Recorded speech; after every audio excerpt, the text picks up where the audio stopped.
பேரன்புக்குரிய இஸ்லாமிய சகோதரர்களே, நல்லுள்ளம் படைத்தவர்களே, நாம் அனைவரும் அல்லாஹ்வுடைய மாதம் என்று ஹதீஸ்களில் கூறப்பட்டிருக்கக்கூடிய ரஜபுடைய மாதத்தில் இருந்து கொண்டிருக்கிறோம். இந்த ரஜபுடைய மாதம் பல சிறப்புகளை ஒன்று சேர்த்த ஒரு மாதம். அதிலும் குறிப்பாக இந்த புனிதமிகு ரஜபுடைய மாதத்தில் நினைவுபடுத்தப்பட வேண்டிய பல அம்சங்கள், பல விடயங்கள், பல வரலாற்று குறிப்புகள் இடம்பெற்றிருக்கின்றன.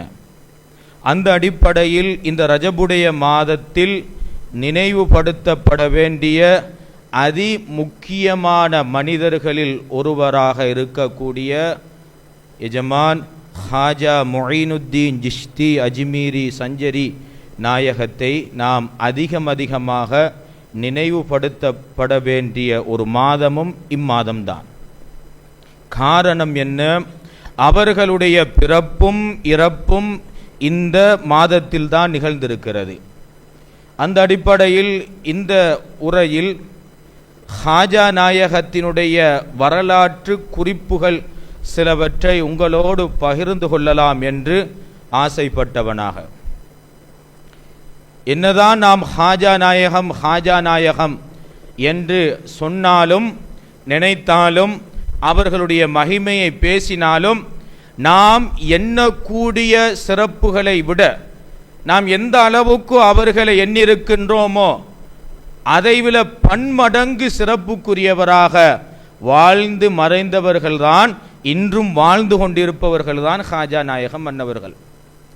அன்னவர்களுடைய சிறப்பை புகழை பேசுவதற்கு தகுதியற்றவனாக இருந்தும் அவர்களுடைய பிறந்த இறந்த மாதத்தில் அவர்கள் பற்றிய ஒரு சில குறிப்புகள்.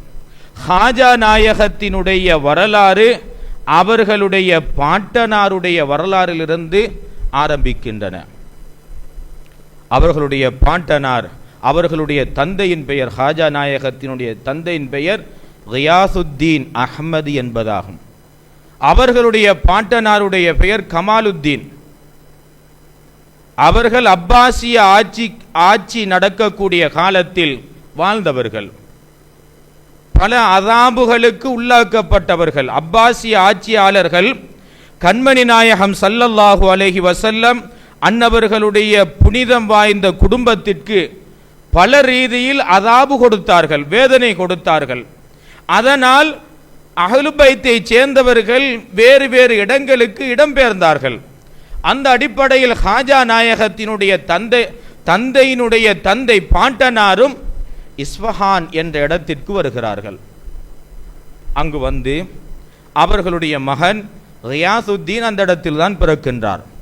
அவர்களுக்கு நாயகம் ஸல்லல்லாஹு அலைஹி வஸல்லம் அன்னவர்களுடைய வம்சத்தை சேர்ந்த ஹசன் ரலியல்லாஹு தஆலா அன்ஹு அவர்களுடைய வம்சத்தில் வந்த மாஹே நூர் என்ற ஒரு பெண்மணியை திருமணம் முடித்து கொடுத்தார்கள். திருமணம் முடித்து கொடுத்ததன் பிறகு புனித ஹஜ் யாத்திரை சென்றார்கள்.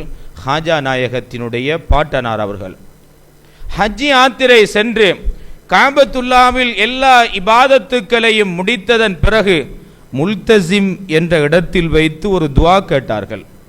யா அல்லாஹ், எனது குடும்பத்தில், எனது வம்சத்தில் நீ ஒரு குத்துபை உருவாக்குவாயாக, ஏற்படுத்துவாயாக என்ற ஒரு துஆவை ஹாஜா நாயகத்தினுடைய பாட்டனார் துஆ செய்தார். அந்த துஆ செய்து முடித்ததன் பிறகு ஹாஜா நாயகத்தினுடைய பாட்டனார் இஸ்ஃபஹானுக்கு வந்ததன் பிறகு அவர்களுடைய மகன் கியாசுத்தீன் அஹ்மது என்பவர்களை அழைத்து சொன்னார்கள், நான் கஅபத்துல்லாவில் வைத்து இந்த துஆ கேட்டிருக்கிறேன். நீங்கள் கஅபத்துல்லாவுக்கு சென்றால் எனது தகப்பனார் கேட்ட துஆவை நீ கபூல் செய்து கொள்வாயாக என்ற துஆவை நீங்கள் கேட்க வேண்டும் என்பதாக ஏவியும் இருந்தார்கள். இது போன்ற ஒரு துஆவையும் எமது அபுல் இர்ஃபான் அப்துல் ஜவாத் ஆலிம் வலியுல்லா நாயகம் மன்னவர்கள் அவர்கள் ஹஜ் யாத்திரைக்கு சென்ற பொழுது இது போன்ற ஒரு துஆவை கேட்டிருக்கிறார்கள். யா அல்லாஹ், எனது குடும்பத்தில், எனது வம்சத்தில் நீ ஒரு குத்துபை வெளிப்படுத்துவாயாக, அல்லாஹ் அந்த துவாவை ஒப்புக்கொண்டான். இன்றைய முன்னால் அந்த குத்துபு இருக்கிறார்கள். அப்ப ஹாஜா நாயகத்தினுடைய பாட்டனார் தனது மகனிடத்தில் அஸ்ஸையது கியாசுத்தீன் அகமது அவர்களிடத்தில் சொன்னார்கள், நான் கஅபத்துல்லாவில் இந்த துவாவை கேட்டிருக்கிறேன், நீங்கள் ஹஜ்ஜுக்கு செல்லுங்கள், அதே துவாவை கேட்டு வாருங்கள், எனது துவாவை அங்கீகரிக்க சொல்லுமாறு இறைவனிடத்தில் நீங்கள் கேளுங்கள் என்று சொன்ன பொழுது அஸ்ஸையது கியாசுத்தீன் நாயகம் மன்னவர்கள் ஹஜ்ஜுக்கு சென்று அது போன்ற ஒரு துவாவை கேட்டார்கள். அல்லாஹ் அவர்கள் இருவருடைய துவாவையும் ஒப்புக்கொண்டான். உலகம் வியந்து பார்க்கக்கூடிய ஒரு குத்துபு உருவானார்கள். அஸ்ஸையது மாஹேனூர் அஸ்ஸையிதா மாஹேனூர் அன்னவர்களுடைய வயிற்றுனுள் அந்த கரு உருவானது. அந்த கரு உருவாகி 4 மாதங்கள் கழிந்த பொழுது வயிற்றுனுள் இருந்த ஹாஜா நாயகம் சார யதுக்குருல்லாஹ தஆலா, அல்லாஹ்வுக்கு சுப்ஹானஹு தஆலாவை திக்ர் செய்ய ஆரம்பித்தார்களாம். இதை அவர்களுடைய தாயார் சையிதா மாஹேனூர் அம்மையார் அவர்கள் குறிப்பிட்டிருக்கிறார்கள். என்ன துவா, என்ன திக்ர் செய்தார்கள்? லா இலாஹ இல்லல்லாஹ் என்ற திக்ரை அவர்கள் பிறக்கும் வரை செய்து கொண்டே இருந்தார்களாம். அருமை நாயகம் ஹாஜா அவர்கள். நாட்கள் கடந்தன. ஹாஜா நாயகத்தினுடைய பிறப்பு நிகழ்ந்தது. ஹாஜா நாயகம் குராசான் நாட்டினுள்ள சஞ்சர் என்ற மாவட்டத்தில் ஜிஷ்தி எனும் ஊரில் ஹிஜ்ரி 530 என்றும் 537 என்றும் வரலாற்று கிதாபுகளில் குறிப்பிடப்பட்டிருக்கிறது. திங்கக்கிழமை அன்று ரஜப் பிறை 14 திங்கக்கிழமை அன்றுதான் ஹாஜா நாயகம் இப்பூ உலகிற்கு உதிர்த்த நாள். ஹாஜா நாயகம் பிறந்தார்கள். பிறந்து 8 வயதாகின்ற பொழுது அல் குர்ஆனை முழுமையாக மனனம் செய்தார்கள். குருவை மிஞ்சிய சிஷியன் என்று நாம் கேள்விப்பட்டிருக்கிறோம். குருவை மிஞ்சிய சிஷியன் என்று நாம் கேள்விப்பட்டிருக்கிறோம். அண்ணல் ஹாஜா நாயகம் 8 வயதாகின்ற பொழுது முழுமையாக அல் குர்ஆனை மனனம் செய்தார்கள். ஆனால் ஹாஜா நாயகத்தினுடைய அருமை மகளார் பிபி ஹாஃபிலா ஜமால் அவர்கள் பிறக்கும் பொழுதே ஹாஃபிலாவாக முழு குர்ஆனையும் மனனம் செய்தவர்களாக பிறந்தார்கள். அதனால் தான் ஹாஃபிலா ஜமால் என்ற ஒரு பெயர் அவர்களுக்கு வந்தது. ஹாஜா நாயகம் 8 வயதாகின்ற பொழுது முழு குர்ஆனையும் மனனம் செய்கின்றார்கள். அவர்களுடைய தாயார் ஹாஜா நாயகத்தினுடைய இளம் வயதிலேயே வஃபாத்தாகின்றார்கள். தந்தையார் 15 வயதாகின்ற பொழுது வஃபாத்தாகின்றார்கள். தனது தந்தையினுடைய சொத்திலிருந்து ஹாஜா நாயகத்துக்கு கிடைத்தது ஒரு தோட்டமும் அந்த தோட்டத்தில் பயிர்களுக்கு நீர் பாய்ச்சக்கூடிய ஒரு இயந்திரமும் தான் ஹாஜா நாயகத்துக்கு கிடைத்தது. காற்றின் மூலம் நீர் பாய்ச்சக்கூடிய ஒரு இயந்திரமும். அப்ப ஹாஜா நாயகம் தனது 15 வயதாகின்ற பொழுது அந்த தோட்டத்தில் அவர்கள் வேலை செய்வார்கள். அவர்கள் வேறு யாராவது ஒருவரை அந்த வேலைக்கு அமுல்படுத்தி அவருக்கு கூலி கொடுப்பதற்கு அவரிடத்தில் காசு இருக்கவில்லை, பணம் இருக்கவில்லை. அதனால் அந்த தோட்டத்தில் அவர்கள் என்ன செய்வார்கள்? சகலவிதமான வேலைகளையும் செய்வார்கள். அண்ணல் ஹாஜா நாயகம் அன்னவர்கள் 15 வயதாகின்ற பொழுது தனது தோட்டத்தினுள் நீர் பாய்ச்சி கொண்டிருக்கின்ற சமயத்தில் ஹாஜா நாயகம் பார்க்கிறார்கள், தனது தோட்டத்திற்கு முன்னால் ஒரு மஜ்தூப் ஒன்று நடந்து செல்கிறார்.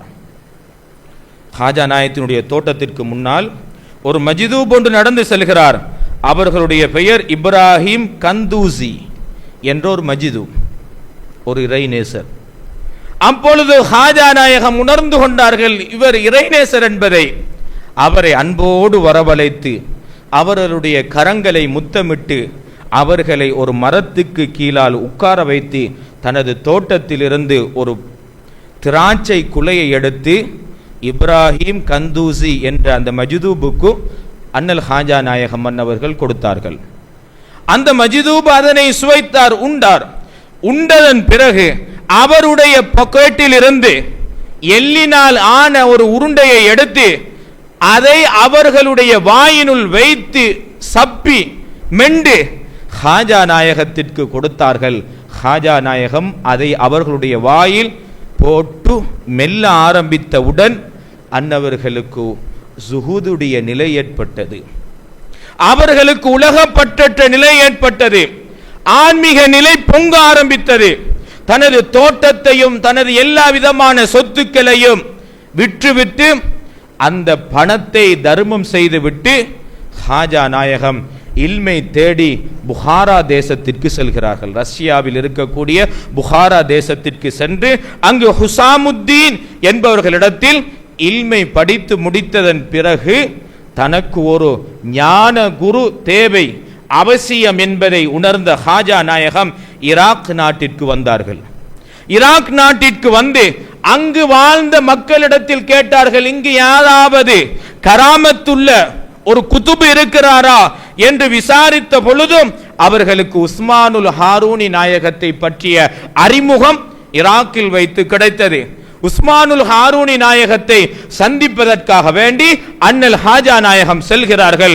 அவர்களுடைய இடத்திற்கு சென்ற பொழுது உஸ்மான் ஹாரூனி நாயகம் அந்த இடத்தில் இல்லை. உஸ்மான் ஹாரூனி நாயகம் அப்பொழுது பகதாதில் உள்ள ஜுனைதுல் பகதாதி நாயகத்தினுடைய பள்ளிவாசலில் இருந்து கொண்டிருந்தார்கள். ஹாஜா நாயகம் அந்த பள்ளிவாசலுக்குள் சென்று மிக மரியாதையோடு உஸ்மானுல் ஹாரூனி நாயகத்தை சந்தித்து அவர்களுடைய கரங்களை முத்தமிட்டார்கள். உஸ்மான் ஹாரூனி நாயகம் புரிந்து கொண்டார்கள், இவர் நமக்குரிய முரீது என்பதை. 40 நாட்கள் உஸ்மானுல் ஹாரூனி நாயகம் ஹாஜா நாயகத்தை தன்னோடு வைத்துக் கொண்டார்கள். எல்லா விதமான ஞான கலைகளையும் படித்துக் கொடுத்தார்கள். 41வது நாள் ஹாஜா நாயகத்தை அழைத்து முன்னால் இருப்பாட்டி உஸ்மானுல் ஹாரூனி நாயகம் சொன்னார்கள், உங்களுடைய கண்களை மூடுங்கள் என்று. ஹாஜா நாயகம் கண்களை மூடினார்கள். இப்பொழுது உங்களுடைய கண்களை திறங்கள். ஹாஜா நாயகம் திறந்தார்கள். வானத்தை பாருங்கள் என்று சொன்னார். ஹாஜா நாயகம் வானத்தை பார்த்தார்கள். பிறகு உங்களுடைய கண்களை மூடுங்கள் என்பதாக உஸ்மானுல் ஹாரூனி நாயகம் சொன்னார்கள். ஹாஜா நாயகம் கண்களை மூடினார்கள். பூமியை பார்க்குமாறு சொன்னார்கள். ஹாஜா நாயகம் பூமியை பார்த்தார்கள். மீண்டும் கண்களை மூடுங்கள், மூடினார்கள். கண்களை திறங்கள். ஹாஜா நாயகம் திறந்தார்கள். இப்பொழுது உங்களுக்கு என்ன விளங்குகிறது என்பதாக ஹாஜா நாயகம் கேட்ட பொழுது, உஸ்மானுல் ஹாரூனி நாயகம் கேட்ட பொழுது ஹாஜா நாயகம் சொன்னார்கள், ஆதம் அலைஹிஸ்ஸலாத்து வஸ்ஸலாம் அன்னவர்கள் முதல் அண்ட கோடிகளும் எல்லா படைப்புகளும் மறுமை வரை உள்ள எல்லா படைப்புகளும் நாயகமே எனக்கு விளங்குகிறது என்பதாக ஹாஜா நாயகம் சொன்ன பொழுது உஸ்மான் ஹாரூனி நாயகம் சொன்னார்கள், உங்களுடைய நோக்கம் நிறைவேறிவிட்டது, இருந்த போதிலும் என்னோடு சில நாட்கள் நீங்கள் தங்கியிருக்க வேண்டும் என்பதாக உஸ்மானுல் ஹாரூனி நாயகம் ஹாஜா நாயகத்திடத்தில் பணித்தார்கள். இருந்தார். சில நாட்கள் கழித்து உஸ்மானுல் ஹாரூனி நாயகம் ஹாஜா நாயகத்தை அழைத்து கொண்டு ஹஜ் யாத்திரை சென்றார்கள். ஹஜ்ஜினுடைய கடமையை முடித்தார்கள். புனித மதீனா ஷரீஃபுக்கு சென்றார்கள். ரவுலா ஷரீஃபினுள் சென்றார்கள். ஆரம்பமாக உஸ்மானுல் ஹாரூனி நாயகம் ஸல்லல்லாஹு அலைஹி வஸல்லம் அவர்களுடைய ரவுலா ஷரீஃபாவுக்கு முன்பதாக நின்று சலாம் சொன்னார்கள். அதன் பிறகு ஹாஜா நாயகம் சலாம் சொன்னார்கள். அவர்கள் சலாம் சொன்ன அடுத்த நிமிடம் கபரினிலிருந்து ரவுலா ஷரீஃபினிலிருந்து பதில் வந்தது, வஅலைக்குமுஸ்ஸலாம் யா குதுப ஹிந்த், இந்தியாவினுடைய குதுபே உங்களுக்கு உங்கள் மீது சலாம் உண்டாகட்டும் என்பதாக நாயகம் ஸல்லல்லாஹு அலைஹி வஸல்லம் மன்னவர்கள் பதில் உரைத்தார்கள். அதன் பிறகு உஸ்மான் ஹாரூனி நாயகத்தோடு கிட்டத்தட்ட 20 வருடங்களும் 6 மாதங்களும் இருந்திருக்கிறார்கள் உஸ்மான் ஹாரூனி நாயகத்துடன். அப்பொழுது அந்த 20 வருடங்களும் 6 மாதங்களும் கழித்ததன் பிறகு உஸ்மானுல் ஹாரூனி நாயகத்தை விட்டு ஹாஜா நாயகம் விடை பிரிய போகின்ற சமயத்தில், ஹாஜா நாயகம் பிரிகின்ற சமயத்தில் உஸ்மான் ஹாரூனி நாயகம் ஹாஜா நாயகத்திடத்தில் 3 உபதேசங்கள், 3 வசியத்துக்கள் செய்தார்கள். யா முஐனத்தீன் லா தத்மா ஃபில் ஹல்கி அபதன். ஹாஜா நாயகம் மன்னவர்களே, மனிதர்களிடம் இருந்து எதையும் எதிர்பார்க்க கூடாது. உஸ்மானுல் ஹாரூனி நாயகம் சொன்ன முதலாவது வசியத்து லா தத்மா ஃபில் ஹல்கி அபதன், மனிதர்களிடம் இருந்து எதையும் எதிர்பார்க்க கூடாது நீங்கள். இரண்டாவது சொன்னார்கள், வஅதஸில் அனின் நாஸ், மக்களை விட்டும் நீங்கள் தனித்திருத்தல் வேண்டும், மக்களோடு சேர்ந்திருக்க கூடாது. மூன்றாவதாக சொன்னார்கள், லா தத்லுப் மின் அஹதின் ஷைஅன், யார் இடத்திலிருந்தும் எதையும் எதிர்பார்க்க கூடாது, கேட்க கூடாது என்பதாக 3 வசியத்துக்களை, பொன்னான வசியத்துக்களை செய்து ஹாஜா நாயகத்தை உஸ்மான் ஹாரூனி நாயகம் அனுப்பி வைத்தார்கள். ஹாஜா நாயகம் காடு மலை என எல்லா இடங்களுக்கும் திரிகிறார்கள்.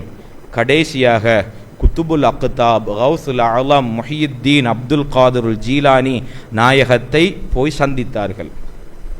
அவர்களுடைய சந்திப்பு, ஹாஜா நாயகம் குத்துபு நாயகத்தை சந்தித்த பொழுது உயிருடன் சந்தித்தார்கள் என்றும், ஹாஜா நாயகம் குத்துபு நாயகத்துடைய வஃபாத்துக்கு பிறகு சந்தித்தார்கள் என்றும் வரலாற்றில் கூறப்பட்டிருக்கிறது. கிட்டத்தட்ட 5 மாதங்கள் ஹாஜா நாயகம் குத்துபு நாயகத்தினிடத்திலே இருந்திருக்கிறார்கள். அதன் பிறகு அங்கிருந்து விடைபெற்றவர்கள் இராம் பகலாக காடுகளில் வனங்களில் நடந்து திரிந்தார்களாம். அப்பொழுது அவர்களோடு ஒரு முரீது இணைந்து கொண்டார். ஹாஜா நாயகம் மன்னவர்கள் வனங்களிலே திரிவார்கள், காடுகளிலே திரிவார்கள். அப்படி திரியக்கூடிய சமயத்தில் ஒரு ஊருக்கு சென்றார்கள். அந்த ஊர்வாசிகள் அனைவரும் நெருப்பு வணங்கிகளாக இருந்தார்கள். அந்த நாள் ஹாஜா நாயகம் நோன்பு நோற்ற நாள். அந்த ஊரில் தங்க வேண்டிய ஒரு நிலை ஏற்பட்டது. ஹாஜா நாயகம் அந்த ஊரிலே தங்கினார்கள். அவர்கள் நோன்பு நோற்றதன் பிறகு, நோன்பு திறந்ததன் பிறகு அவர்களுடைய ஹாதிம், பணிவிடையாளர் ஹாஜா நாயகத்திற்கு ரொட்டி சமைத்து கொடுக்கலாம் என்ற விரும்பி அந்த நெருப்பு வணங்கிகளுடைய பிரம்மாண்டமான அந்த நெருப்பு கிடங்கில் போய், நான் இதிலிருந்து கொஞ்சம் நெருப்பை எடுத்து கொள்ளலாமா என்று அனுமதி கேட்ட பொழுது, அந்த நெருப்பு வணங்கிகள் இவர் ஒரு முஸ்லிம் என்பதை உணர்ந்ததின் காரணத்தினால் நெருப்பை கொடுக்க மறுத்து விட்டார்கள். கவலையோடு வந்த அந்த முரீத் ஹாஜா நாயகத்தினிடத்தில் சொன்னார்கள், நாயகமே, நெருப்பு கேட்டு நான் சென்ற பொழுது அவர்கள் மறுத்து விட்டார்கள் என்பதாக. ஹாஜா நாயகம் அந்த நெருப்பு கிடங்கு அருகில் சென்றார்கள். சென்று கேட்டார்கள், ஏன் நீங்கள் அல்லாஹுவை வணங்குவதை விட்டுவிட்டு இந்த நெருப்பை வணங்குகிறீர்கள் என்று கேட்டார்கள். அதற்கு அந்த நெருப்பு வணங்கிகளும் அந்த நெருப்பு வணக்கத்தை பூஜை செய்யக்கூடிய சாமியும் சொன்னார், இது அல்லாஹ்வினுடைய ஜோதி, மறுமையில் நாங்கள் இந்த நெருப்பிலிருந்து பாதுகாப்பு பெறுவதற்காக வேண்டி நாங்கள் என்ன செய்கிறோம், இந்த நெருப்பை வணங்குகிறோம், நாங்கள் உறுதி கொண்டிருக்கிறோம் இது அல்லாஹ்வின் ஜோதி என்று, அதனால் நாங்கள் வணங்குகிறோம் என்பதாக அவர்கள் பதில் சொல்ல ஹாஜா நாயகம் சொன்னார்கள், அப்படியா, அப்ப இந்த நெருப்பை நீங்கள் வணங்குகிறீர்கள், முடியுமானால் நீங்கள் வணங்கக்கூடிய அந்த நெருப்பிலிருந்து ஒரு சிறிய துண்டு எடுங்கள் பார்ப்போம் என்பதாக ஹாஜா நாயகம் சொன்ன பொழுது அவர்கள் எல்லாம் சொன்னார்களாம், எவ்வாறு நெருப்பை எடுக்க முடியும், நெருப்பினுடைய தன்மை சுடக்கூடியது, எப்படி நெருப்பை எடுக்க முடியும் என்று சொன்ன பொழுது அந்த நெருப்பு வணங்கிகளுடைய நெருப்பு கிடங்கை பூஜை செய்த அந்த சாமியினுடைய 7 வயது மகனும் அதே இடத்தில் தான் இருந்தார். நாங்கள் நெருப்பை தொடமாட்டோம், எங்களுக்கு சுடும் என்று அவர்கள் சொன்ன பொழுதோ அந்த 7 வயது மகனை, 7 வயது நிரம்பிய அந்த குழந்தையை தூக்கி கொண்டு ஹாஜா நாயகம் நெருப்புக்குள் நுழைந்து விட்டார்களாம். பெரிய நெருப்பு கிடங்கு, அங்கும் இங்கும் சுத்தி திரிந்தார்கள். ஹாஜாவுக்கும் ஹாஜாவுடன் இருந்த அந்த சிறு குழந்தைக்கும் எந்த விதமான ஆபத்தும் ஏற்படவில்லை. ஏன், அவர்களுடைய முடி கூட அந்த நெருப்பில் எரியவில்லை, கரியவில்லை. நெருப்பை விட்டு வெளியே வந்ததன் பிறகு இந்த செய்தி அந்த ஊர்வாசிகள் எல்லோருக்கும் தெரிந்து விட்டது. இப்படி ஹாஜா நெருப்புக்குள் புகுந்து விட்ட செய்தி எல்லா ஊர்வாசிகளும் வந்தார்கள், எல்லா மஜூசிகளும் வந்தார்கள். ஹாஜா நாயகம் சில மணி நேரங்கள் கழித்து அந்த குழந்தையோடு வெளியே வந்தார்கள். நெருப்பு வணங்கிகள் ஓடோடி சென்று அந்த குழந்தையிடத்தில் கேட்டார்கள், நெருப்புக்குள் சென்றீர், என்ன நடந்தது என்பதாக. அந்த குழந்தை சொன்னது, நாங்கள் நெருப்புக்குள் சென்றோம், ஆனால் அங்கு நாங்கள் நெருப்பை காணவில்லை, நாங்கள் பல நிறங்களில் கொண்ட பூக்களை கண்டோம், மலர்களை கண்டோம், தோட்டங்களை கண்டோம், அதனுடைய வாசங்கள், அந்த நறுமணங்கள் என்னை மெய்சிலுக்க வைத்து விட்டது. தோட்டங்களைத்தான் நான் கண்டேன், நெருப்பை காணவில்லை என்று அந்த குழந்தை சொன்ன பொழுது ஊர் மக்கள் உணர்ந்தார்கள், இவர் ஒரு மாமேதை, இவர் ஒரு குத்துபு என்பதை உணர்ந்து தாங்கள் வணக்க வழிபாட்டில் ஈடுபட்டு வந்த அந்த நெருப்பை விட்டுவிட்டு புனித இஸ்லாம் மார்க்கத்தில் நுழைந்தார்கள் அந்த நெருப்பு வணங்கிகள் அனைவரும். நாட்கள் கடந்தன. ஹாஜா நாயகம் மன்னவர்கள் அதை விட்டு இரண்டாவது முறையாக மதீனாவுக்கு மக்கா ஹஜ் யாத்திரை செல்கிறார்கள். ஹஜ் யாத்திரை முடித்து மதீனாவுக்கு செல்கிறார்கள். மதீனாவில் இருந்து ஹாஜா நாயகத்திற்கு அங்கு சிறிது நேரம் முராக்கபாவில் இருக்கிறார்கள். அந்த முராக்கபாவில் அவர்களுக்கு சொல்லப்படுகிறது, நீங்கள் இந்தியாவுக்கு செல்லுங்கள், நீங்கள் இந்தியாவில் உள்ள அஜ்மீருக்கு செல்லுங்கள் என்று சொல்லப்பட்டது. ஹாஜா நாயகம் இந்தியாவுக்கு வந்தார்கள், அஜ்மீரில் வந்தார்கள். அது சம்பந்தமான வரலாறுகள் அனைத்தும் நீங்கள் தெரிந்த விடயம் என்பதனால் இதோடு அந்த வரலாற்று சுருக்கத்தை நான் முடித்துக் கொள்கிறேன். கிட்டத்தட்ட 97 வருடங்கள் ஹாஜா நாயகம் மன்னவர்கள் இந்த உலகில் வாழ்ந்திருக்கிறார்கள். ஹாஜா நாயகம் மன்னவர்கள் ஒரு நாளைக்கு 2 தடவைகள் முழு குர்ஆனையும் ஓதி முடிப்பார்களாம். பகலில் ஒரு விடுத்தம் குர்ஆனை ஓதுவார்களாம், முடிப்பார்களாம். இரவில் ஒரு விடுத்தம் குர்ஆனை ஓதி முடிப்பார்களாம். அவர்கள் இஷாவுக்கு எடுத்த உதுவோடு அவர்களுடைய மௌத்து வரைக்கும் சுபஹ் தொழுது இருக்கிறார்கள். இஷாக்கு எடுத்த உதுவோடு சுபஹ் தொழுகிறார்கள் என்றிருந்தால் அவர்கள் தூங்கவே இல்லை. முழுமையாக இரவின் முழு பகுதியும் இறை வணக்க வழிபாடிலே இருந்திருக்கிறார்கள். ஹாஜா நாயகம் அவர்களுடைய முரீதீன்களுக்கு ஒரு முறை ஒரு வசியத்து உபதேசம் செய்தார்களாம். ஹாஜா நாயகம் சொன்னார்கள், நீங்கள் 5 வஸ்துக்களை பார்ப்பது உங்களுக்கு நன்மை பெற்று தரும். 5 பொருட்களை பார்ப்பதே உங்களுக்கு நன்மை பெற்று தரும், அது உங்களுக்கு இபாதத்தாக மாறும் என்பதாக ஹாஜா நாயகம் அவர்கள் அவர்களுடைய முரீதுகளுக்கு சொன்னார்களாம். முதலாவது விடயம், தமது பெற்றோர்களுடைய முகத்தை பார்ப்பது இபாதத். ஹாஜா நாயகம் முதலாவது சொன்ன விடயம், பெற்றோர்களுடைய முகத்தை பார்ப்பதே ஒரு இபாதத் என்று சொன்னார்களாம். இரண்டாவது சொன்னார்கள், அல் குர்ஆன் ஷரீஃபை கண்ணால் பார்ப்பது, ஓதுவதல்ல, கண்ணால் பார்ப்பதே இபாதத், அது உங்களுக்கு நன்மையை பெற்று தரும் என்பதாக ஹாஜா நாயகம் சொன்னார்களாம். அதுபோல சொன்னார்களாம், இறைஞானத்தை படித்த ஒரு ஆலிமை பார்ப்பது அதுவும் இபாதத் என்பதாக ஹாஜா நாயகம் சொன்னார்களாம். அதுபோல் கஅபத்துல்லாவை பார்ப்பதும் இபாதத் என்று சொன்னார்களாம். ஐந்தாவதாக சொன்னார், தனது ஷைഖை கண்ணுறுவது, தனது ஷைഖை பார்ப்பது, தனது ஞானகுருவை பார்ப்பது கூட அதுவும் இபாதத் என்பதாக அன்னல் ஹாஜா ரலியல்லாஹு தஆலா அன்ஹு அவர்கள் சொல்லியிருக்கிறார்கள்.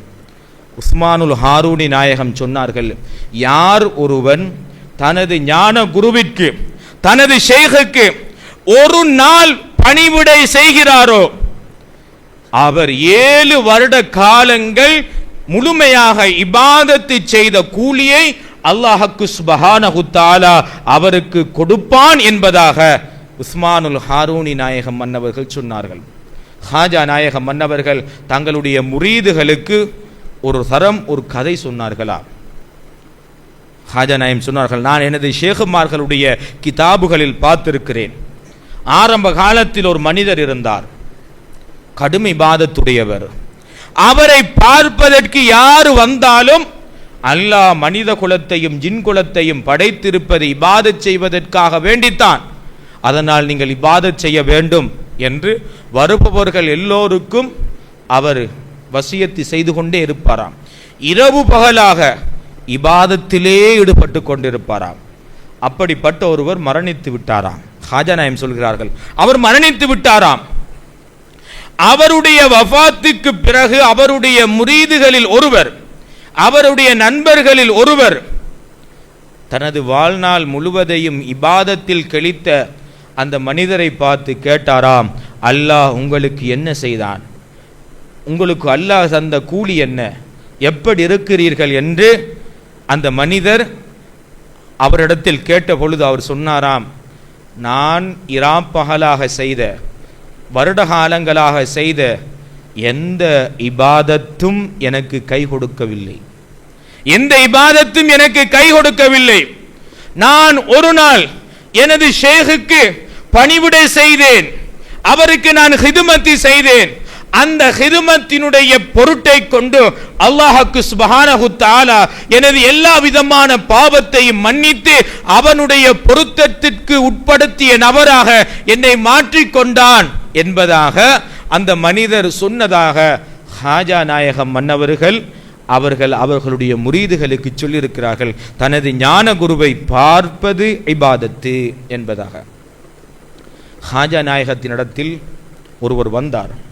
அவருடைய 2 கண் பார்வைகளும் அற்ற நபர், குருடர். ஹாஜா நாயகத்திடத்தில் வந்தார். வந்து சொன்னார், நாயகமே, கண் பார்வை அற்றவனாக இருக்கிறேன், எனது கண் பார்வையை மீட்டித் தாருங்கள் என்று சொன்னார். ஹாஜா நாயகம் அவர்களை அழைத்து அவருடைய பொன்னான கரங்களை அவருடைய கண் குழியில் வைத்து தடவி விட்டார்கள். அவருடைய கண் பார்வை மீண்டதாக வரலாறுகளில் பதிவு செய்யப்பட்டிருக்கிறது. ஒரு முறை ஒரு பெண் வந்தாள்.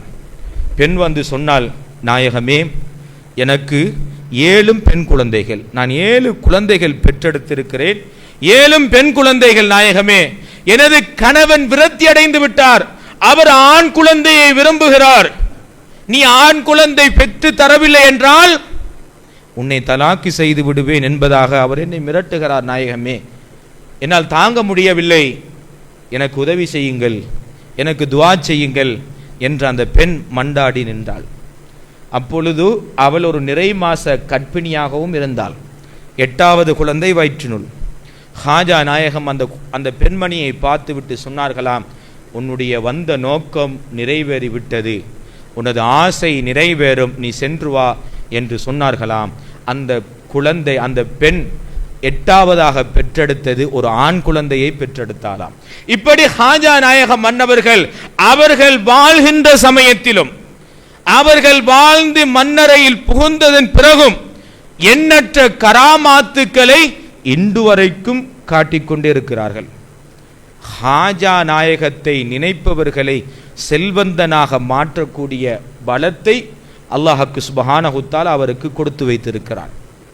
ஹாஜா நாயகத்தினுடைய தர்பாருக்கு சென்று வந்தவர்கள் சொல்வார்கள், ஹாஜா நாயகத்தினுடைய தர்பாருக்கு சென்று வந்தவர்கள் சொல்வார்கள், சில நேரங்களில் சென்றவர்கள் குத்துபு நாயகத்தினுடைய அளப்பெற்ற நேசராக இருப்பார், குத்துபு நாயகம்தான் எல்லாம் என்ற அடிப்படையில் வாழ்வார்.